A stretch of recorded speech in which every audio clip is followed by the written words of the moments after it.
Anora, a film that has managed to win numerous awards, including the Academy Awards for Best Actress and Best Picture, has also gotten a pretty hefty score on Rotten Tomatoes, and after watching it myself, I'm still left wondering, why? Before I give my own recap, let's read the write-up for the film, shall we? It says, Anora, a young woman from Brooklyn, gets her chance at a Cinderella story when she meets and marries the son of an oligarch.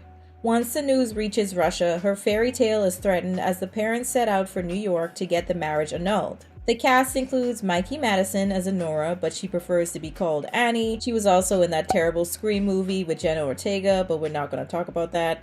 Mark, you know what? I'm not even going to attempt to say that last name. You know, he plays Ivan, Yura Borges as Igor, Karen Karagulin as Toros, and Lindsay Normington as Diamond. So the movie starts off at a strip club in New York with Anora, otherwise known as Annie, as one of the dancers. But she does have one particular girl in the club named Diamond that seems to have it out for her and is just constantly competing with her.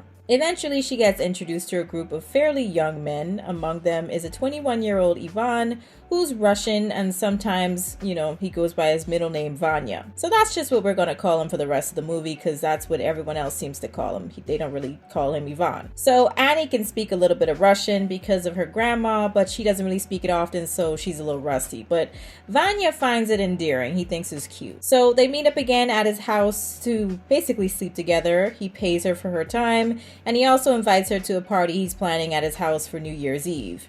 She brings her friend Lulu from the club to Vanya's party the next night. They have a good time, or at least I think it was the next night. I don't know.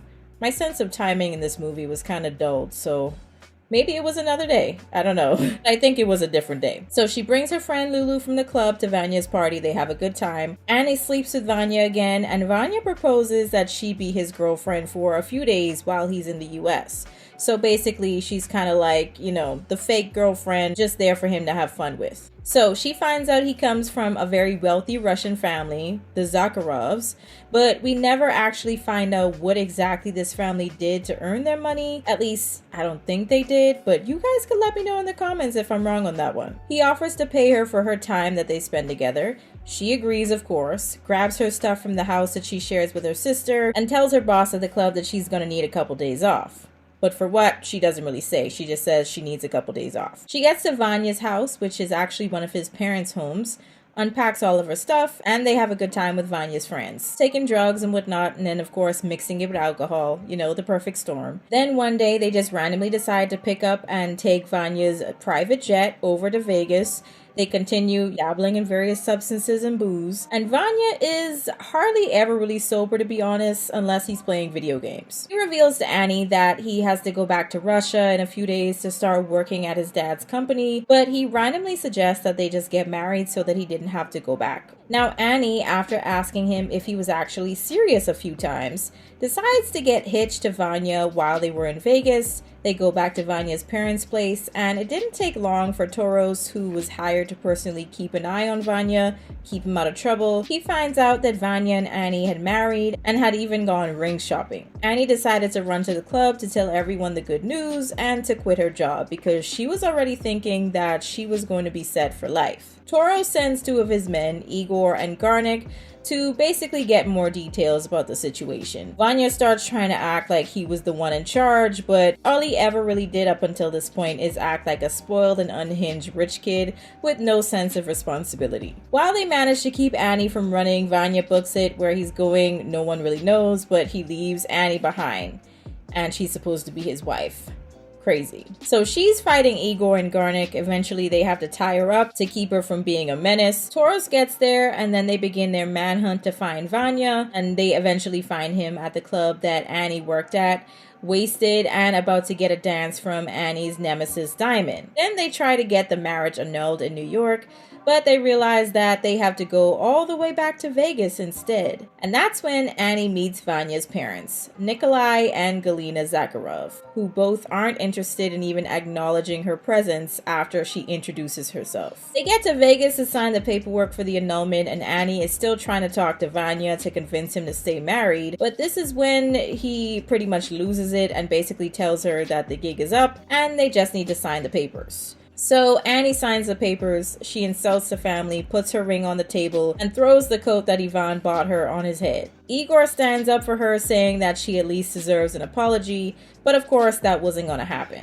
Toros promises Annie money for signing the papers, and one last night at the Zakharovs' family home in New York. She stays there with Igor, and they have a nice conversation, even though Annie was still being mad aggressive towards him because of what happened earlier that day.